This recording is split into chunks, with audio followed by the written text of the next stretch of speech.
5 makinat më të forta nën 5.000 euro. Makina e 4 në radhë është makinë që e njohim gjithë më shumë se këto tjera, që është më përhapme, Golf 5, dhe motori që do zgjedh për këtë që është më i forti, se vetëm të udopsu kanë arë motorat nga gjenerata në gjenerat, po atë që do zgjedh është 1.9 naftë TDI.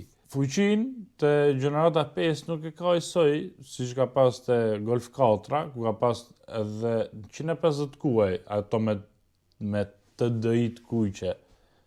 TDI e kuqe me të treja të kuqe ka pas 150 kuaj, ka pas 131 me 2, e ka pas 150 me 1, kurse të 5 Golfi 5, 105 kuaj ka pas tamam TDI, ka pas pasaj version edhe më pak me 95, ka pas e version SDI pa turbo fare që ato s'ke që do.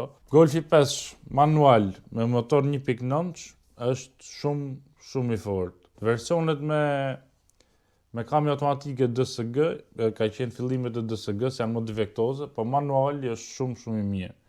Edhe 1.9 që është motor shumë i fort që bë kilometra pa probleme fare, mirëmbajtjen e ka të lirë, edhe pjesët e lira e ka Golfi 5 si makinë, i ka të gjitha. Këtu mund të fusim edhe këtë plusin, i lloj, se është pak më i madh, po e njëjta logjik, shumë të fort.